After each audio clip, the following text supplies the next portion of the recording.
Sairam students, છેલ્લે આપણે લોકોએ વાત કરી જુદી જુદી ગર્ભનિરોધક પદ્ધતિઓ વિશેની, અને છેલ્લે મેં તમને લોકોને એક રફ ચાર્ટ પણ ડાયરીમાં બનાવી દીધો હતો, અને જેમાં આપણે લોકોએ જોયું કે કોઈપણ ગર્ભનિરોધક પદ્ધતિને કોઈપણ દંપતી જો યુઝ કરવા જાય છે તો એ બે પ્રકારની જોવા મળે છે. એક કુદરતી અને બીજી આવે છે કૃત્રિમ પદ્ધતિઓ. કુદરતી પદ્ધતિની અંદર આપણે લોકો વાત કરી ગયા કે સંયમ જાળવવો, આપાતકાલીન એવો સંયમ જાળવવો, અથવા તો એમ કહી શકાય કે નિશ્ચિત સમયાંતરે હઠાવી લેવાની પ્રક્રિયા, દૂધ સ્ત્રાવણ, એમનોરિયાની પ્રક્રિયા.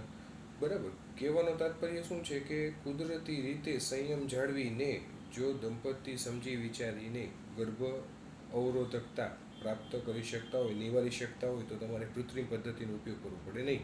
અને એકદમ સૌથી સરળ પદ્ધતિ, અને એકદમ જેને કહે ને કે એની સાઈડ ઇફેક્ટ્સ બહુ ઓછી છે, એ પ્રકારની પદ્ધતિ છે.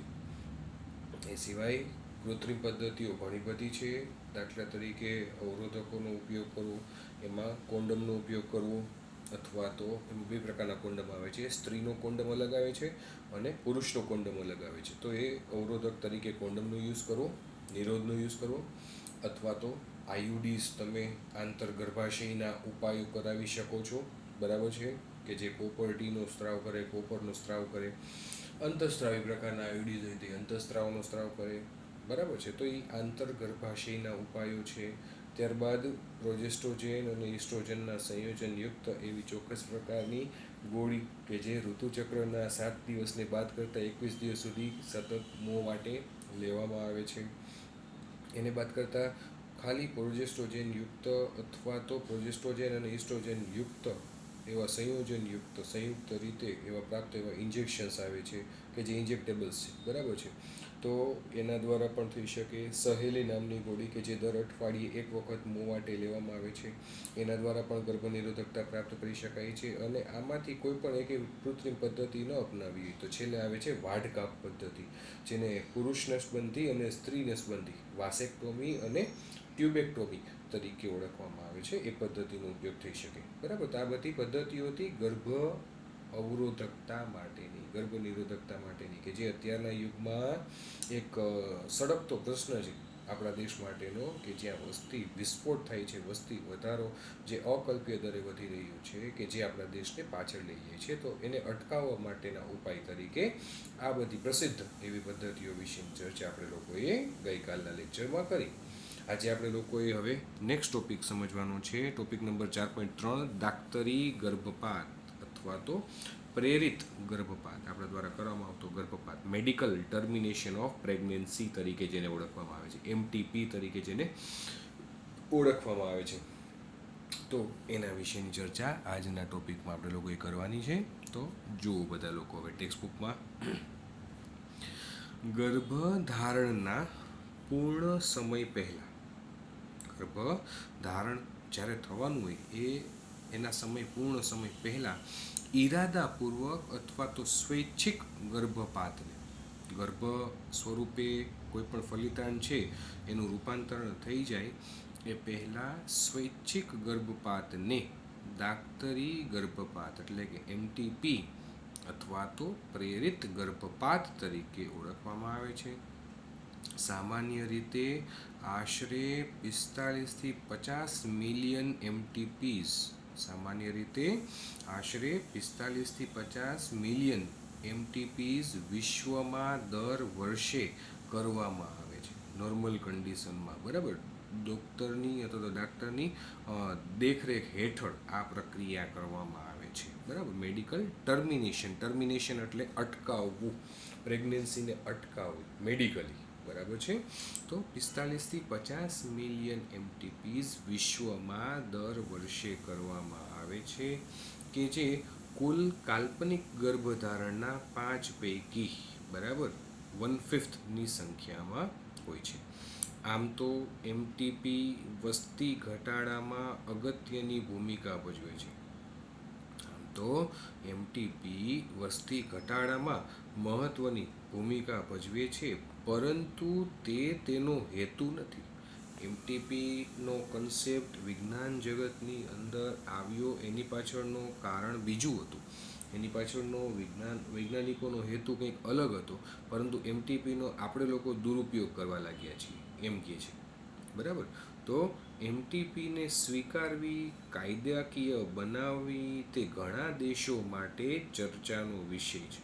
સ્વીકારવી અને એને કાયદેસર બનાવવી એ ઘણા દેશો માટે ચર્ચાનો વિષય છે, કારણ કે તેની સાથે ભાવનાત્મક, નૈતિક, ધાર્મિક અને સામાજિક પ્રશ્નો સંકળાયેલા છે. ભારત સરકારે એમટીપીના દુરુપયોગને ટાળવા માટે 1971માં ભારત સરકારે એમટીપીના દુરુપયોગને ટાળવા માટે 1971માં સખત જોગવાઈઓ સાથે તેને કાયદેસર કરેલ છે. એમટીપીની જે આ પદ્ધતિ છે, મેડિકલ ટર્મિનેશન ઓફ પ્રેગ્નન્સી, બરાબર, એ પદ્ધતિ આપણા દેશમાં કાયદેસર જ છે, પરંતુ એ પદ્ધતિ અથવા તો મેડિકલી ટર્મિનેશનની પ્રક્રિયા છે ને એ કોઈ પણ ડૉક્ટર ન કરી શકે. એમટીપી માટેનું અલગથી લાયસન્સ પ્રાપ્ત કરવામાં આવે છે અને એવા લાયસન્સ ધરાવતા ડૉક્ટરો અલગ હોય અને બહુ જ ગણ્યા ગાંઠા ડૉક્ટરો છે કે જેઓ આ પ્રકારનું લાયસન્સ ધરાવે છે. મેડિકલી ગર્ભપાત કરાવડાવો, પ્રેરિત ગર્ભપાત કરાવડાવો. પ્રેરિત એટલે કે ડૉક્ટરની પ્રેરણાથી, ડૉક્ટરની મદદથી ગર્ભપાત કરાવડાવો.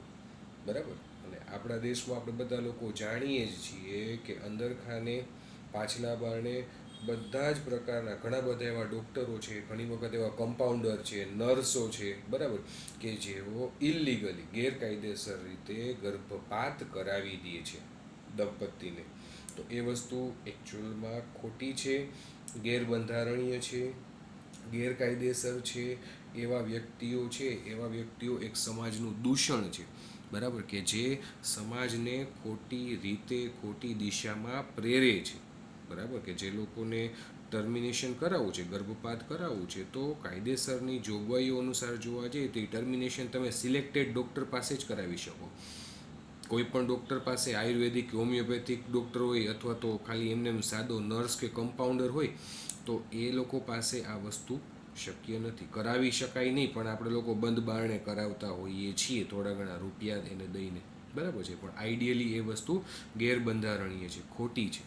બરાબર. અને આવી રીતે છુપાઈને ગર્ભપાત આપણે ગમે તે વ્યક્તિ પાસે ક્યારે કરાવવો પડતો હોય તો એ ગર્ભ છે એ બળાત્કારનું પરિણામ હોય અથવા તો કોઈ એવી ભૂલનું પરિણામ હોય તો આ વસ્તુ શક્ય છે. એટલા માટે, બરાબર, જનરલી ગર્ભપાત, પ્રેરિત ગર્ભપાતનો કન્સેપ્ટ આપણા સમાજની અંદર, આપણા દેશની અંદર એટલા માટે આવ્યો, એનો મૂળભૂત હેતુ કંઈક એવો હતો કે ભાઈ કોઈ પણ ગર્ભ કે જેનો હજી વિકાસ ચાલુ નથી થયો એ પહેલાં આપણે એ ગર્ભને ઓળખી લઈએ કે એ ગર્ભ છે એ ખરેખર ખોટખાપણ એનામાં કોઈ છે કે નહીં, એમાં કોઈ જન્મજાત ખામી છે કે નહીં, ચયાપચય ખામી છે કે નહીં, એ વસ્તુ ચેક કરવી. ગર્ભ છે એ સ્વસ્થ છે કે તંદુરસ્ત છે કે નથી એ જાણવા માટે આ પરીક્ષણ છે એ કરવામાં આવતું હતું, પરંતુ એ પરીક્ષણનો એ ઉપયોગ આપણે લોકો ચૂકી ગયા અને એની જગ્યાએ આપણે લોકો એનો ઉપયોગ બીજી રીતે કરવા લાગ્યા. તો બધા લોકોને ખ્યાલ જ છે કે કઈ રીતે અત્યારે આનો ઉપયોગ થાય જ છે. બરાબર છે. સમાજમાં ખરેખર આ જે મેડિકલ ટર્મિનેશન ઓફ પ્રેગ્નન્સી છે એ થઈ શકે, પણ કેવા કેસમાં થઈ શકે? જ્યારે મેડિકલી ટેસ્ટેડ કોઈ પણ ડૉક્ટર એમ કહી દે કે ના બરાબર છે, આનું આપણે ટર્મિનેશન કરાવી શકાય, બરાબર, એવા જ કિસ્સામાં અને એ જ ગર્ભને તમે પાત કરાવી શકો, એનું પતન કરાવી શકો. બરાબર. દાખલા તરીકે તમને શરૂઆતથી જ ખબર પડી કે જે આવનાર ગર્ભ છે, જે આવનાર બાળક છે એની અંદર જન્મજાત ચયાપચયની ખામી છે અથવા તો એની અંદર ખોટખાપણ છે શરીરમાં, કે એનો માનસિક વિકાસ મંદ છે, કે શારીરિક વિકાસ એકદમ મંદ છે, એની અંદર ચોક્કસ પ્રકારની અંતઃસ્ત્રાવી ખામી છે, તો એવા બાળકને જન્મ આપીને કોઈ કામ નથી. એવું બાળક છે એને પોતે ભોગવવું પડે બિચારાને, અને એના જે મા બાપ હશે એને એ બાળક જ્યાં સુધી રહેશે ત્યાં સુધી આખી જિંદગી એ મા બાપે એ બાળકની સેવા કરવી પડશે. તો આ પ્રકારની લાગણીઓને માન્ય રાખી અને આપણી સરકારે આપણા દેશમાં એના માટેના કાયદાઓ ઘડ્યા કે ભાઈ એ પ્રકારનું બાળક જો તમને ખ્યાલ આવે તો તમે એને અંદર ને અંદર જ માતાના ગર્ભાશયમાં જ તમે એને ટર્મિનેટ કરી નાખો, તમે એને પતન કરી નાખો, તમે એને મારી નાખો. બરાબર છે. પરંતુ આ આપણો મૂળભૂત ઉદ્દેશ્ય છે એ ખરાબ નથી. આપણો મૂળભૂત ઉદ્દેશ્ય છે, હેતુ છે, એ સારા માટે છે કે ભાઈ બાળકને ભોગવવું ન પડે. આપણે સમાજમાં આપણે લોકો જોઈએ છીએ, તમે તમારી આસપાસના મહોલ્લામાં, એરિયામાં, કુટુંબીજનોમાં ક્યાંક ને ક્યાંક તમે આ પ્રકારના બાળકો જોતા હશો કે જેઓ બિચારા માનસિક રીતે મંદ હોય, કાં શારીરિક રીતે નાદુરસ્ત હોય, કાં ખોટખાપણવાળા હોય. બરાબર. હવે એવા ખોટખાપણવાળા બાળકોને જન્મ આપવો અને એ જ્યાં સુધી જીવે ત્યાં સુધી એ બાળકને ભોગવવું પડે, એના મા બાપને એની સેવા કરવી પડે, એને ભોગવવું પડે, તો એવું કરવા કરતાં, બરાબર, અને એ બાળક જિંદગીમાં કોઈને ક્યાંય કામ આવવાનું નથી, ન સમાજને, ન કુટુંબને, ન ઘરને, ન મા બાપને. તો એવા બાળકને જન્મ આપવા કરતાં, બરાબર, એને એ જ્યારે માતાના જ ગર્ભાશયમાં હોય ત્યારે જ એને અંદર ને અંદર જ ટર્મિનેટ કરી નાખવો. તો આવો એક સારો સુવિચારો એવો ઉદ્દેશ્ય આપણી સરકારનો હતો, પણ આપણે લોકોએ એ ઉદ્દેશ્યનો આપણે ગેરફાયદો ઉઠાવીએ છીએ. આપણે લોકો બળાત્કારનું પરિણામ હોય કે બીજું અન્ય કોઈ ભૂલ ભરેલું પરિણામ હોય, તરત આપણને ખબર પડે કે ભાઈ જે વિકસતો ગર્ભ છે એ બાળકી છે કે માદા છે, તો આપણે લોકો એને તરત શું કરી નાખશું, અંદર ને અંદર એને મારી નાખશું, ટર્મિનેટ કરી નાખશું.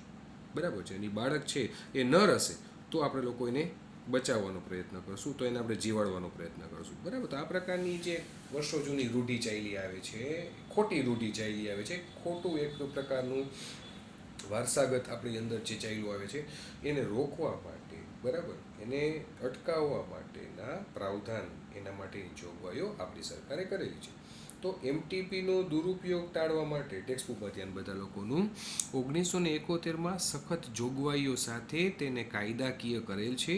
આ પ્રકારનો પ્રતિબંધ અનધિકૃત અથવા તો ગેરકાનૂની સ્ત્રી ભ્રૂણ હત્યા, જોયું મેં તમને હમણાં જ કીધું, સ્ત્રી ભ્રૂણ, સ્ત્રી અથવા તો માદા જ્યારે ભ્રૂણ સ્વરૂપમાં હોય ત્યારે આપણે એને અંદર મારી નાખીએ છીએ. દીકરીને આપણે લોકો અંદર મારી નાખીએ છીએ, અને દીકરો હોય તો આપણે લોકો એને બચાવવાનો પ્રયત્ન કરીએ છીએ, એને જન્મ આપીએ છીએ, એને સારું ખવડાવીએ પીવડાવીએ છીએ, એને સારું શિક્ષણ આપીએ છીએ, બધી જ વસ્તુ આપણે લોકો કરીએ છીએ.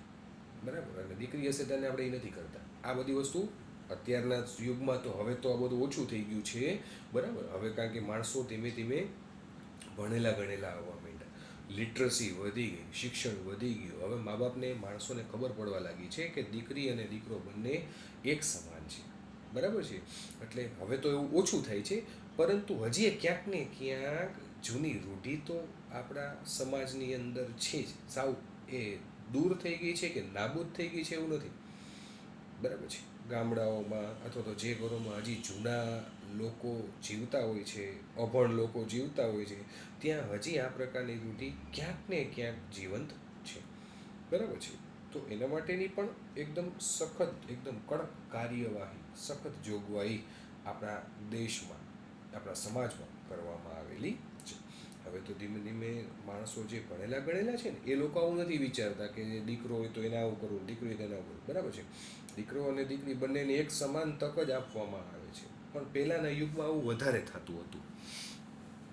તો ગેરકાનૂની સ્ત્રી ભ્રૂણ હત્યા તથા ભેદભાવને રોકવા માટે, જે આ ભેદભાવ રાખવામાં એને રોકવામાં મૂકવામાં આવ્યો, કે જે હજુ પણ ભારતમાં વધુ નોંધાય છે. બીજા બધા દેશોની કમ્પેરિઝનમાં આપણા દેશમાં આ અંધશ્રદ્ધા હજી ગઈ નથી ભારતની અંદર. એમટીપી શા માટે? એમટીપીનો હવે હેતુ શું છે? જો દેખીતી રીતે તેનો જવાબ સામાન્ય અસુરક્ષિત સમાગમ. દેખીતી રીતે તેનો જવાબ સામાન્ય અસુરક્ષિત સમાગમ, જે સુરક્ષિત એટલે કે નિશ્ચિત પ્રકારની સુરક્ષા રાખીને જે સમાગમ કરવામાં આવ્યું હોય એ સુરક્ષિત. આ અસુરક્ષિત કીધું છે. અસુરક્ષિત સમાગમ અથવા તો સમાગમ દરમિયાન ઉપયોગમાં લેવાયેલ ગર્ભ નિરોધક, એ ગર્ભ નિરોધકની નિષ્ફળતા, ગોળી પીધી હોય 72 કલાક દરમિયાન તો એ ગોળીએ અસર ન કરી હોય, અથવા તો કોન્ડમનો યુઝ કર્યો હોય તો એ કોન્ડમની અસરકારકતા ન હોય, અથવા તો એ ગર્ભ નિરોધક કોઈ પણ હોય, બરાબર, કોપરટી દાખલ કરેલ હોય, કોપરટી એ પ્રોપર કાર્ય ન કર્યું હોય, ઘણી વખત એમાં નિષ્ફળતા જોવા મળતી હોય. બરાબર. તો કોઈ પણ તમે ગર્ભ નિરોધકનો ઉપયોગ કર્યો હોય અને એ નિષ્ફળ ગયું હોય, અથવા તો બળાત્કારને કારણે અનૈચ્છિક ગર્ભધારણથી છુટકારો મેળવવો હોય છે, બળાત્કારને કારણે અનૈચ્છિક ગર્ભધારણથી છુટકારો મેળવવો એવો થાય છે, તો એમટીપી ખાસ કિસ્સાઓ જેવા કે સતત ગર્ભધારણ કે જે માતા કે બાળક કે બંને માટે હાનિકારક અથવા ઘાતક હોય તેના માટે પણ આવે આવશ્યક છે. તો એમટીપી આવા લોકો માટે જરૂરી છે કે જે અસુરક્ષિત સમાગમ કર્યું હોય અથવા તો સમાગમ દરમિયાન ગર્ભનિરોધક જે કંઈ પણ પ્રિકોશન રાખ્યા હોય, બરાબર, એ નિષ્ફળ ગયા હોય અથવા તો ગર્ભધારણનું પરિણામ બળાત્કાર હોય, તો એવા કિસ્સામાં એમટીપી છે એ ખૂબ જ આવશ્યક છે, જરૂરી છે. ગર્ભધારણના પહેલા 3 મહિના દરમિયાન એમટીપી ક્યારે કરાવવું અથવા તો ક્યારે થઈ શકે? ગર્ભધારણના પહેલા 3 મહિના દરમિયાન, એટલે કે ગર્ભધારણના 12 અઠવાડિયા સુધીમાં કરવામાં આવેલ એમટીપી વધુ સુરક્ષિત મનાય છે. બીજા 3 મહિનામાં કરવામાં આવતો ગર્ભપાત, એટલે કે ચોથો, પાંચમો અને છઠ્ઠો મહિનો, બીજા 3 મહિનામાં કરવામાં આવતો ગર્ભપાત એ ખૂબ જ ઘાતક છે. આ સંદર્ભમાં એક સૌથી વધુ પરેશાની કરતી બાબત એ છે કે માત્ર મોટાભાગની એમટીપી ગેરકાનૂની રીતે ગેરલાયક વ્યક્તિ પાસે કરવામાં આવે. મેં તમને કીધું ને કે કમ્પાઉન્ડર ને નર્સ પાસે ઘણા લોકો કરાવતા હોય છે, તો એ ગેરલાયક વ્યક્તિ થઈ ગયા કહેવાય, બરાબર. ઇવન આપણા ડૉક્ટર્સ પાસે, બધા ડૉક્ટર્સ પાસે આના માટેનું કાનૂની રીતે જોવા જઈએ ને, કાયદેસર રીતે જોવા જઈએ તો લાયસન્સ નથી હોતું, બરાબર. તો આવા ગેરલાયક વ્યક્તિ પાસે કરાવવામાં આવે છે કે જે માત્ર અસુરક્ષિત જ નહીં પરંતુ ઘાતક પણ છે. અસુરક્ષિત જ નહીં પરંતુ આ વસ્તુ એટલી જ ઘાતક પણ છે. અન્ય ખતરનાક પ્રવૃત્તિ ન જન્મેલા બાળકના જાતિ પરીક્ષણ માટે, મેં તમને કીધું ને, બરાબર, ન જન્મેલા બાળકના જાતિ પરીક્ષણ કરવું, ચેક કરવું કે એની લિંગ કઈ છે, જાતિ કઈ છે. જાતિ પરીક્ષણ માટે એમનિયોસેન્ટેસિસ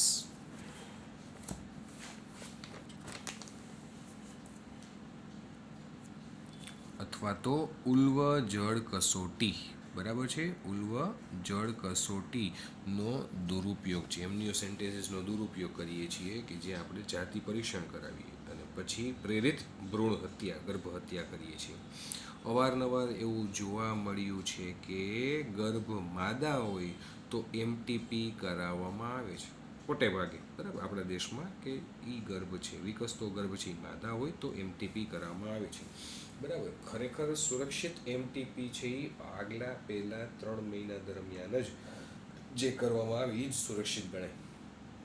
અને બીજી રીતે જોવા જઈએ ને, નૈતિકતાની દ્રષ્ટિએ જોવા જઈએ ને, તો પહેલા 3 મહિના દરમિયાન છે ને હજી ગર્ભમાં જીવ ન આવ્યો, જે વિકસતો ગર્ભ છે ને માદાના ગર્ભાશયમાં, એની અંદર હજી જીવ ન આવ્યો હોય, એટલે હજી એણે શ્વાસોશ્વાસની પ્રક્રિયા અને એના હૃદયના સ્પંદનોની પ્રક્રિયા હજી ચાલુ ન થઈ હોય, એની અંદર જીવ ન આવ્યો, ત્યાં સુધીમાં તમે એને ટર્મિનેટ કરી નાખો ને, તમે એનું પતન કરી નાખો ને, બરાબર, તો વાંધો ન આવે. બાકી નૈતિકતાના ધોરણે જોવા જઈએ ને તો 5મા કે 6ઠા મહિને આપણે જો પ્રેરિત ગર્ભપાત કરાવીએ ને તો ત્યાં સુધીમાં છે ને બાળકની અંદર, ગર્ભની અંદર જીવ આવી ગયો, બરાબર છે, ગર્ભની અંદર જીવ આવી ગયો, એ શ્વાસ લેતો હોય, જે ગર્ભ છે ને એ શ્વાસોશ્વાસની પ્રક્રિયા કરતો હોય, એના હૃદયની સ્પંદનશીલતા ચાલુ થઈ ગઈ હોય, બરાબર, તો એ જીવતું હોય આપણા શરીરની અંદર 5મા મહિને. અને એ સમયે જો આપણે લોકો એને મારી નાખીએ અંદર ને અંદર, તો હું એવું માનું છું કે નૈતિકતાની દ્રષ્ટિએ કે ધર્મની દ્રષ્ટિએ આ મોટામાં મોટું પાપ છે. એટલા માટે જો અહીંયા શબ્દ વાપર્યો ભ્રૂણ હત્યા, આપણે લોકો જાણતા કે અજાણતા એની હત્યા કરીએ છીએ, આપણે લોકો એને મારી નાખીએ છીએ અંદર ને અંદર. સમજાય છે બધા લોકોને?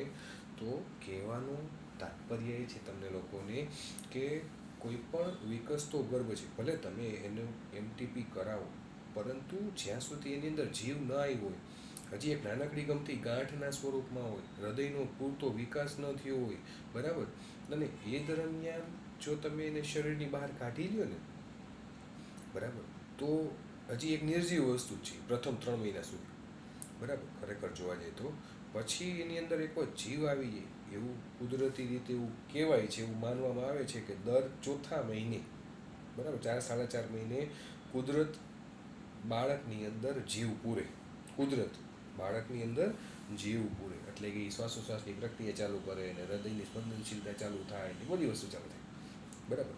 તો એ પહેલાં, બરાબર, એની અંદર જીવ આવે એ પહેલાં તમે એને બહાર કાઢી નાખો કે પતન કરી નાખો ને, તો એ વસ્તુ હત્યા ન કહેવાય, એ વસ્તુ પાપ નથી. એક વખત એની અંદર જીવ આવી ગયા પછી એને મારી નાખવું, કારણ કે એને બહુ ભોગવવું પડે છે, એને પ્રેરિત ગર્ભપાતની અંદર પણ તમે એને ડૉક્ટર્સ લોકો શું કરતા હોય કે એને ચોક્કસ પ્રકારના એવા ઝેરી ઇન્જેક્શન આપતા હોય, એવા પોઈઝનસ ઇન્જેક્શન્સ આપતા હોય, અને એ પોઈઝનસ ઇન્જેક્શન્સના કારણોસર એ જે ગર્ભ છે ને એ અંદરને અંદર ગુંગળાઈને એની શ્વાસોશ્વાસની પ્રક્રિયા અટકી જાય, ગુંગળાઈને એ ગર્ભ મરી જાય, અને એને બહુ જ યાતનાઓ વેઠવી પડે, એને બહુ જ ભોગવવું પડે, બરાબર. અને એ યાતનાઓ અસહ્ય થઈ જાય ને એટલે એ ગર્ભ અંદર ને અંદર મરી જાય અને આખું કાળું પડી જાય, કારણ કે એની અંદર એટલું ઝેર ગયું હોય બહારથી આપણે દાખલ કર્યું હોય. અને આવી રીતે આપણે લોકો એને મારી નાખીએ છીએ, આવી રીતે આપણે લોકો એની હત્યા કરી નાખીએ છીએ, બરાબર છે. એટલે ખરેખર હવે તો આપણો દેશ ઘણા બધા શિક્ષિત લોકોથી બની ગયો છે, સજ્જ છે. તમે બધા લોકો ભણતા જાઓ છો, સમજતા જાઓ છો. સમાજમાં આના વિશેની જાગૃતિ ખાસ આપવી જરૂરી છે. આપણા સ્વજનોને સમજાવવાની જરૂર છે, કુટુંબીજનોને સમજાવવાની જરૂર છે. જેટલા લોકો આપણે લાગતા વળગતા છે બધા લોકોને આ એક સંદેશ આપવાની જરૂર છે કે પ્રેરિત ગર્ભપાત એક તો પહેલી વસ્તુ એ કે આ એમનિયોસેન્ટેસિસ ઉલ્વજળ કસોટી છે એ કરો, પણ એ આવી રીતે ખોટખા પણ છે કે નહીં, જન્મજાત ચયાપચય ખામી છે કે નહીં, બરાબર, એ વસ્તુ ચેક કરવા માટે કરો, અથવા તો બળાત્કારનું પરિણામ હોય તો ચેક કરો, પહેલી વસ્તુ. બીજું, એને કદાચ તમારે ગર્ભપાત કરાવવો હોય તો બની શકે ત્યાં સુધી પ્રાધાન્ય રાખો કે 3 મહિના પહેલાં, પ્રથમ 3 મહિના દરમિયાન તમે ગર્ભપાત કરાવી નાખો તો વધુ સારું. બાકી 3 મહિના પછી 5મા, 6મા, 7મા, 8મા મહિને જો એનું ગર્ભપાત કરવામાં આવે ને તો એ એક પ્રકારની આપણે હત્યા કરી કહેવાય, એક પ્રકારનું પાપમાં ભાગીદાર બન્યા કહેવાય આપણે લોકો. ફરી પાછું જો બધા લોકો ટેક્સ્ટબુકમાં કે અવારનવાર એવું જોવા મળ્યું છે કે ગર્ભ માદા હોય તો એમટીપી કરાવવામાં આવે છે. ગર્ભ માદા હશે તો આપણે લોકો એમટીપી કરી નાખીએ છીએ. આ સંપૂર્ણ રીતે કાયદાની વિરુદ્ધ છે. આના માટેનું કાયદાની જોગવાઈઓ કરેલી છે, કાયદેસરની જોગવાઈઓ કરેલી છે, નિયમો કરેલા છે, તો એ કાયદાની વિરુદ્ધ પ્રક્રિયા છે.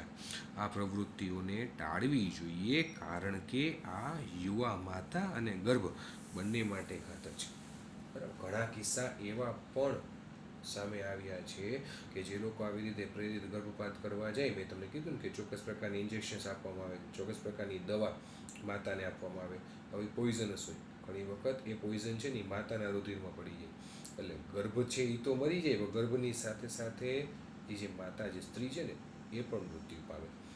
એટલે આની સાઈડ ઇફેક્ટ્સ પણ ઘણી છે.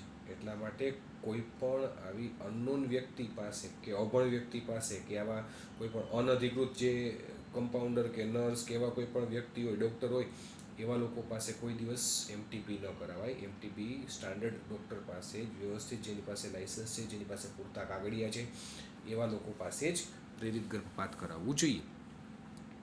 તો ગર્ભ અને માતા બંને માટે એ વસ્તુ નકર ઘાતક નીવડી શકે છે.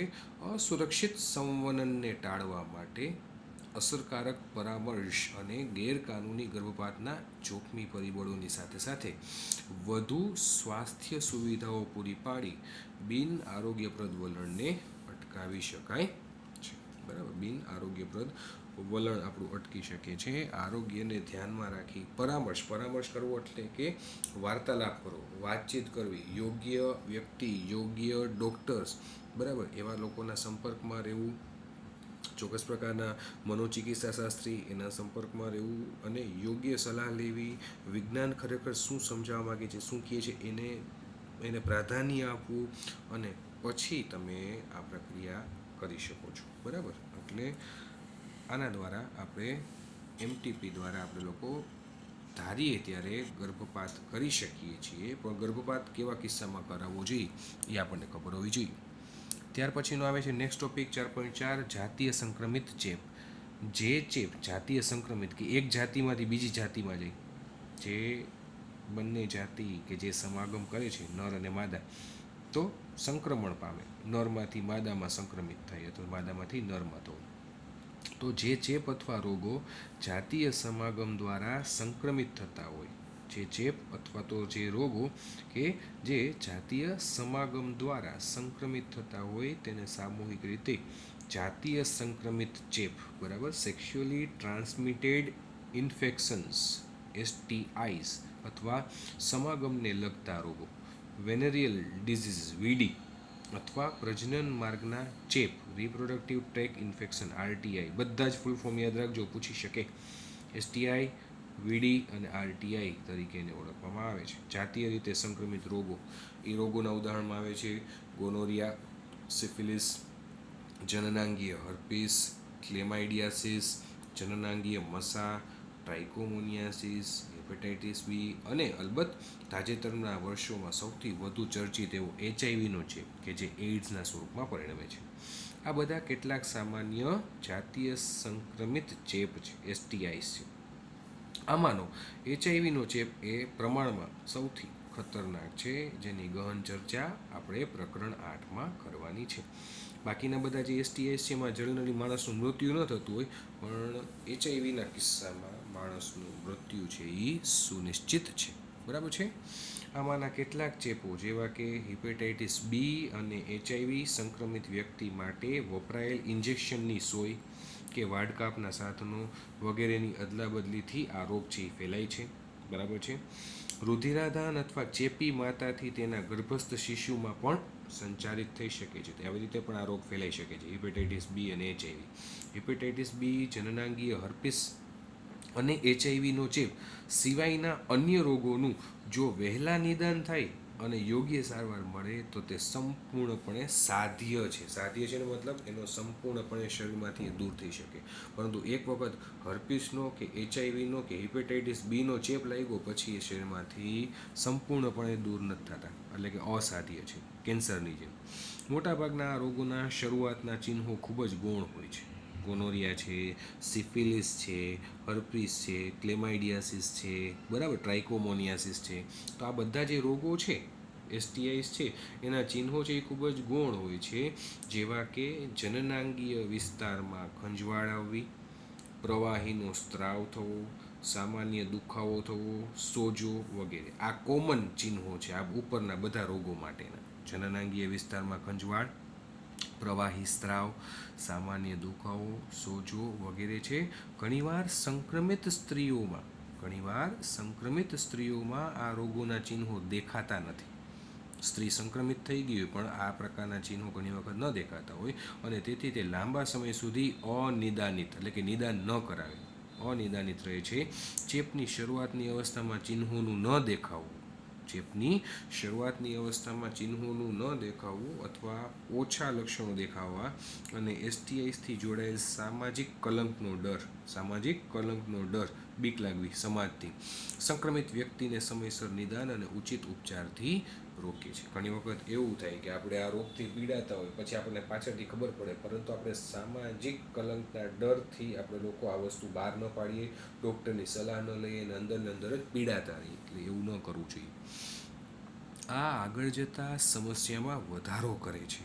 જો તમે અનિદાનિત રહ્યો લાંબા સમય સુધી તો આગળ જતાં એ આપણી સમસ્યા વધારી શકે છે, જેમાં નિતંબની બળતરાના રોગો, ગર્ભપાત, મૃત બાળકનો જન્મ, ગર્ભાશયની બહાર અંડવાહિનીમાં ગર્ભધારણ, અફળદ્રુપતા અથવા પ્રજનન માર્ગનું કેન્સર પણ આગળ જતાં થઈ શકે છે જો તમે અનિદાનિત રહ્યો તો લાંબા ગાળા સુધી. એટલે એવું ન કરવું જોઈએ અને યોગ્ય ડૉક્ટરની સલાહ લેવી જોઈએ જ્યારે પણ તમને એવું ડાઉટ લાગે, એવા લક્ષણો દેખાય ત્યારે. એસટીઆઈસ જાતીય સંક્રમિત રોગો એ સ્વસ્થ સમાજ માટે મોટો ખતરો છે. એસટીઆઈસ સ્વસ્થ સમાજ માટે મોટો ખતરો છે. તેટલા માટે આવા રોગોની શરૂઆતની અવસ્થામાં નિવારણ અથવા નિદાન અને સારવારને પ્રજનન સ્વાસ્થ્ય સંભાળ કાર્યક્રમોમાં પ્રાથમિકતા આપવામાં આવે છે. જોકે તમામ વ્યક્તિઓ ચેપથી સંવેદનશીલ હોવા છતાં 15થી લઈ અને 24 વર્ષની વય જૂથના વ્યક્તિઓમાં, કે જે વય જૂથમાં તમે પણ આવો છો વિદ્યાર્થી મિત્રો, બરાબર, તો તમે પણ આવો છો, તેમાં આ પ્રકારના રોગનું જોખમ વધુ હોવાનું જણાવાયું છે.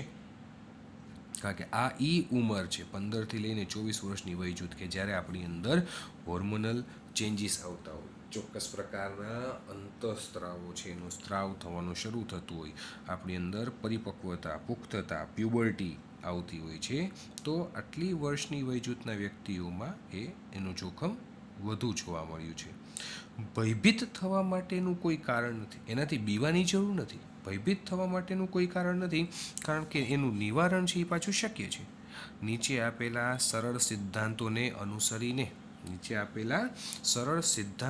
અનુસરીને વ્યક્તિ આ ચેપમાંથી મુક્ત થઈ શકે છે. એના માટે માત્ર આ 3 પગલાં તમારે ખાસ ધ્યાન રાખવા કે કોઈ પણ અજાણ્યા સાથી અથવા તો ઘણા સાથી સાથેના જાતીય સંબંધને હંમેશા ટાળવું જોઈએ. કોઈ પણ અજાણી વ્યક્તિ સાથે સમાગમ કરવું જોઈએ નહીં, જાતીય સંબંધ ટાળવું જોઈએ. એક વખત મેરેજ થઈ જાય, લગ્ન થઈ જાય, લગ્ન થયા પછી જ હંમેશા પોતાનો જે પાર્ટનર હોય, જે હસબન્ડ હોય અથવા તો જે વાઈફ હોય, બરાબર, એની સાથે જ જાતીય સંબંધ અથવા તો સમાગમ કરવું જોઈએ. એનાથી વિશેષ એકથી વધુ સાથી સાથે જાતીય સંબંધ હંમેશા ટાળવો જોઈએ, પહેલી વસ્તુ. બીજું, સમાગમ જ્યારે ચાલુ હોય તે સમાગમ દરમિયાન હંમેશા કોન્ડમનો અથવા તો નિરોધનો ઉપયોગ કરવો જોઈએ. અને ત્રીજું, કોઈપણ શંકાના કિસ્સામાં વ્યક્તિએ પ્રારંભિક નિદાન અને જો ચેપનું નિદાન થાય તો સંપૂર્ણ સારવાર માટે યોગ્ય ડૉક્ટર પાસે જવું જોઈએ. ડૉક્ટરની સલાહ સૂચન ખાસ લેવા જોઈએ, બરાબર. તો આ આટલી અગત્યની વસ્તુ, 3 મુખ્ય મુદ્દાઓ છે, સિદ્ધાંતો છે, એને તમે તમારા જીવનમાં ઉતારી લ્યો એટલે કોઈ દિવસ આ પ્રકારના STIsથી તમે મુક્ત રહ્યો, તકલીફ થાય નહીં. તો આજના માટે આટલું રાખીએ છીએ. ટોપિક નંબર 4.5 અફળદ્રુપતા, વંધ્યતા, એના વિશેની વાત આપણે લોકો આવતીકાલે કરશું. અહીંયા સુધીમાં કોઈને કંઈ ન સમજાણું હોય, કંઈ પણ ડાઉટફુલ હોય તો તમે લોકો મને પૂછી શકો છો. Thank you. સાંઈ રામ.